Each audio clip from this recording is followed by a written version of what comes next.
Question number 5। Question number 5 क्या है? 9 वाले चैप्टर का ही है।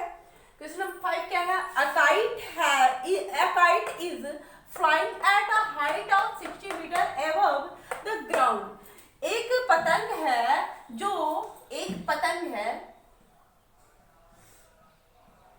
जो कितनी ऊंचाई पे? ग्राउंड से 60 मीटर की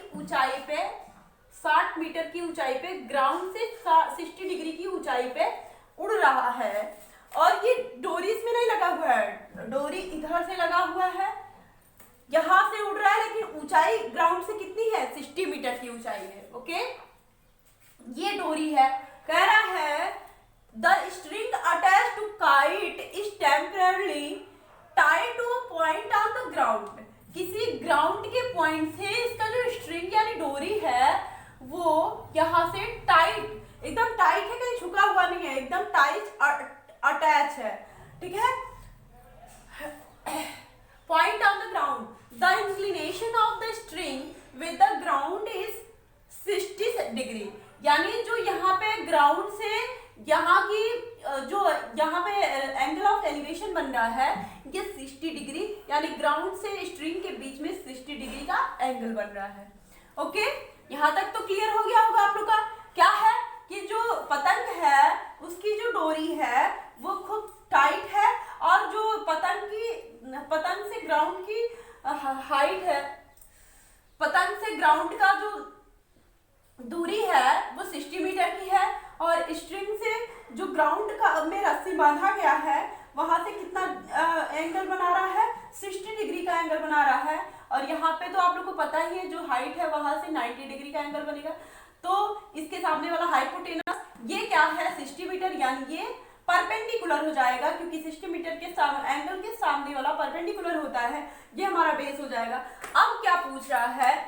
assuming that find the length of the string, यानी जो स्ट्रिंग है, डोरी है, इसकी लेंथ पूछ रहा है, यानी यहां से यहां तक की।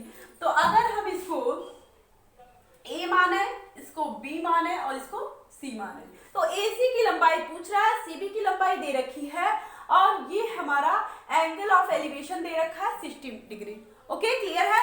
Assuming that there is no slack in the string, कह रहा है कि इसमें कहीं झुका हुआ मुड़ा हुआ नहीं है, ये जो वो है क्या है? धागा है, तो ऐसा एज्यूम करना है, मानना है। ठीक है, तो हम देख लेते हैं, सॉल्व करते हैं। तो सबसे पहले लिखेंगे गिवन, सॉल्यूशन में क्या लिखेंगे? गिवन। गिवन में क्या है? एंगल ऑफ एलिवेशन पूछा है, तो थीटा इज इक्वल टू हो जाएगा 60 डिग्री। ओके, उसके बाद ये 60 डिग्री यानी थीटा के सामने वाला लंब होगा, यानी परपेंडिकुलर AC। CB यानी CB क्या है? परपेंडिकुलर लंब है, यानी ये दे रखा है 60 डिग्री। ये लंब पूछ रहा, लंब दिया है, थीटा का वैल्यू दिया है, और पूछा क्या है? AC यानी स्ट्रिंग धागे की लंबाई पूछा। धागा किस में आ जाएगा? 90 के सामने आ जाएगा। धागा क्या आ जाएगा? 90 के सामने, यानी ये क्या हो जाएगा? हमारा हाइपोटेनियस यानी कर्ण हो जाएगा, यानी कर्ण या कहें तो हाइपोटेनियस। हाइपोटेनियस क्या है? AC है, तो AC हमारा क्या हो जाएगा? पूछ रहा है, इसकी हाइट पूछ रहा है। ओके, तो कर्ण हमें पूछ रहा है और लंब दिया है। लंब और कर्ण का रेशियो किसमें आता है? जल्दी बताइए आप लोग, कमेंट भी क्या करिए। देखिए तो AC और CB का रिलेशन साइन थीटा में आता है। ओके, यानी लंब बटे कर्ण। लंब बटे कर्ण किसमें आता है? लंब बटे कर्ण का मतलब क्या होता है? P अपॉन H यानी परपेंडिकुलर अपॉन हाइपोटेनियस। तो ये किसमें आता है? साइन के रेशियो में आता है, तो साइन थीटा इक्वल टू होता है P अपॉन H, यानी P का मतलब परपेंडिकुलर, H का मतलब हाइपोटेनियस, या फिर कह सकते हैं कि लंब बटे आधार। ठीक है, ये आप लोग को पता ही दिया है, LAL, HLAL और KK या फिर P अपॉन HHB। ओके, तो ये साइन वाले रेशियो में ही लंब बटे कर्ण आता है, P upon H, perpendicular upon hypotenuse. Okay, तो ये क्या करेंगे? लिख देंगे साइन, साइन थीटा है, थीटा की जगह पे 60 डिग्री दे रखा है, तो sine 60 degree, sine 60 degree equal to हो जाएगा, ये क्या है 60 मीटर है, 60 मीटर है, तो 60 मीटर अपन यानी लंब बटे कर्ण यानी परपेंडिकुलर अपन हाइपोटेनस, परपेंडिकुलर हमारा 60 मीटर है और कर्ण हमारा नहीं पता है AC, यानी इसी को तो फाइंड करना है, AC यानी स्ट्रिंग की लंबाई, height of string AC। Okay, कोई डाउट है?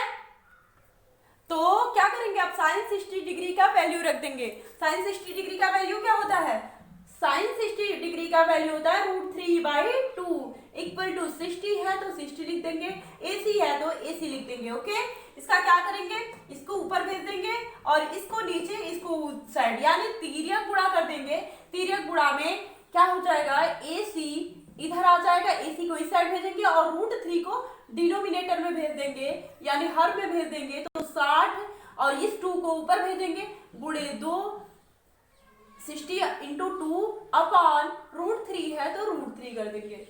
ओके, क्लियर है? क्या किए हैं, AC को इस साइड भेजे हैं, √3 को नीचे भेजे हैं, 2 को ऊपर भेज दिए हैं, क्योंकि वैल्यू तो हमें फाइंड करना था सिर्फ AC का, यानी जो स्ट्रिंग की लेंथ है, स्ट्रिंग के लेंथ का ही तो हमें बस फाइंड करना है, तो AC हम यहाँ रख इधर भेज दिए हैं और √3 को दूसरी साइड डिनोमिनेटर में और 2 को दूसरी साइड ऊपर न्यूमरेटर में मल्टीप्लाई कर दिए हैं। ओके, अब इसको इरेज कर लेते हैं, इरेज करने के बाद सॉल्व कर लेते हैं, तो क्या हो जाएगा, AC है तो AC इक्वल टू हो जाएगा, AC इक्वल टू 60 है तो 60 दूनी 120 होता है, 120/√3।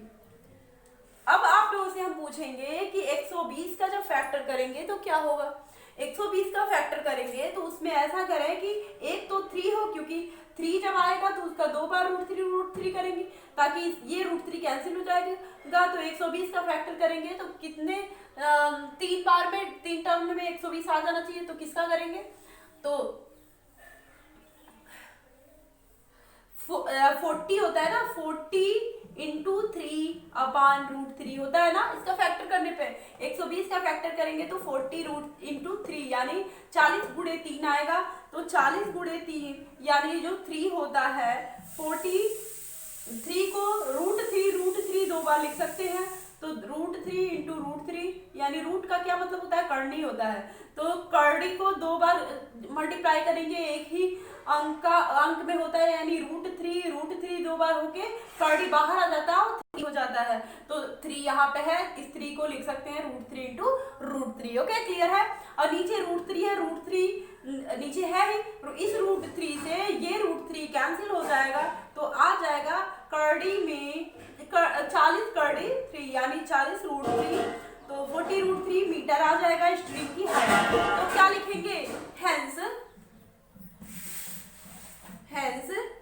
क्या पूछा है, लेंथ ऑफ द स्ट्रिंग, तो hence length of the string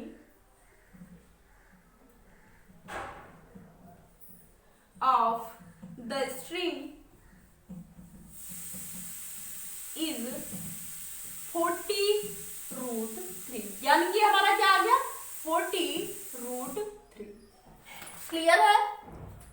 अब आप लोग को अच्छे से समझ में आ गया होगा क्या किए हैं, सबसे पहले ये देखे हैं कि ये रेशियो किस में आता है, यानी ये लंब है, कर्ण पूछ रहा है क्योंकि स्ट्रिंग की जो लेंथ है, स्ट्रिंग की लेंथ क्या है, हमारा हाइपोटेनस बन रहा था और ये दे रखा था और ये एंगल ऑफ एलिवेशन दे रखा था 60 डिग्री, तो ये इसके सामने वाला ये परपेंडिकुलर यानी लंब होता है, तो लंब और कर्ण दोनों का रेशियो किस में आता है, साइन में, तो साइन 60 डिग्री का, क्योंकि थीटा का वैल्यू 60 दे रखा है, तो साइन 60 डिग्री इक्वल टू लिख देंगे लंब बटे कर्ण, तो लंब का वैल्यू दे रखा है 60 और कर्ण का वैल्यू दे रखा है, कर्ण का वैल्यू तो फाइंड करना है और साइन 60 डिग्री का वैल्यू होता है √3/2, तो इस तरह से √3/2 इक्वल टू 60/AC हो गया है, और इसको हम जब सॉल्व किए हैं तो 40 कर्णी में 3 आ गया है।